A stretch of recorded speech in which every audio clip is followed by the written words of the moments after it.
नमस्कार, मी अनघा धोडपकर. कैकई भाग 4 संकलन केलं आहे मीनाक्षी देशमुख यांनी. क्षणभर दशरथ राजा गाफील झाल्याचा फायदा घेऊन शंभासुरानं त्याच्यावरती तीव्र हल्ला करून त्यांना मूर्छित केलं. हल्ला करून मूर्छित केल्यानंतर सुमंतही जबर जखमी झालेले बघितले. प्रसंग सावध कैकेयीनं सुमंतांना बाजूला करून रथावरती ताबा मिळवला. अश्वाचे वेग हाती घेऊन अश्वकौशल्य पणाला लावून रथ युद्धभूमीबाहेर काढला. ज्ञान असलेली औषध उपाययोजना व जखमेवर मलमपट्टी देखील केली. थोड्याच वेळात महाराज शुद्धीवर आले. सुमंतांना बाजूला सरून सारथ्याची सूत्रे तिने हाती घेतली आणि कौशल्याने सारथ्य करत रथ युद्धभूमीवरती परत आणला. शंभासुरास वाटले महाराज पराभूत होऊन परत गेले, परंतु त्यांना परत युद्धभूमीवरती आलेले बघून तो थोडा चपापलाच. दोघांमध्ये पुन्हा तुंबळ युद्ध झालं. त्याच्या सैन्यात बरेच गज होते. त्यांच्या गळ्यात पितळी घंटा बांधलेल्या होत्या. शंभासुरानेही आपल्या गळ्यात कास्याची घंटा बांधली होती.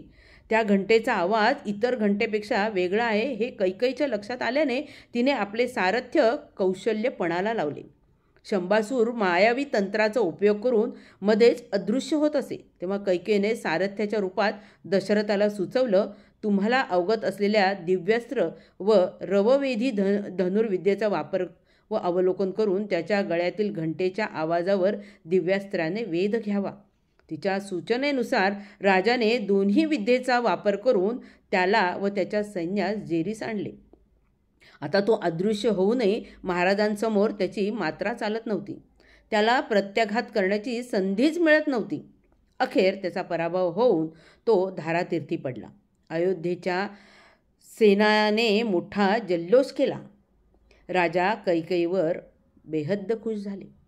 शंभासुराचा वध झाला तोच मुळी कैकेयीच्या प्रसंगावधान, धाडस आणि सारथ्य कौशल्य आणि प्रसंगोचित युद्ध झाल्यामुळेच राजाचे प्राण वाचले. त्यांना तिच्याबद्दल मोठा अभिमान वाटला. युद्ध छावणीच्या कक्षात आल्यावर त्यांनी तिला प्रेम आलिंगन देत म्हणाले, हे शुभदर्शने, तू केवळ सुंदरच नाहीस तर शूर आणि धाडसी देखील आहेस. आजचा विजय केवळ तुझ्यामुळे प्राप्त झालाय. आम्ही तुझ्यावर बेहद्द संतुष्ट झालोय. तुला उपहार म्हणून 2 वर देत आहेत. या 2 वरांद्वारे तुझी कोणती इच्छा तू पूर्ण कर. तेव्हा निसंकोचपणे हवं ते माग. कैकेयी म्हणाली, स्वामी, उपहार देऊन संतुष्ट व्हावे यासाठी का मी आपल्याबरोबर रणभूमीवर आले? मी माझे क्षात्राणी धर्माचे पालन करून कर्तव्य पार पाडले, आपल्याकडून काही मिळवण्यासाठी नाही. स्वामी, आपण आम्हा तिघांचे सर्वस्व आहात. आपल्या सुरक्षिततेशिवाय आणखीन काय हवं? अयोध्येत मला काय कमी आहे? सर्व सुखे पायाशी लोळण घेत आहेत. आमचे सौभाग्य अबाधित राहावे हाच मोठा उपहार आहे. पण दशरथ राजा काहीही ऐकायला तयार नव्हते. तेव्हा ती म्हणाली, आपला एवढा आग्रहच आहे तर योग्य वेळी हे वर मी मागून घेईन. तथास्तु राणी, तू केव्हाही काहीही माग. प्राण जाईल पण वचन मोडणार नाही, हे या रघुकुलाचं ब्रीद आहे.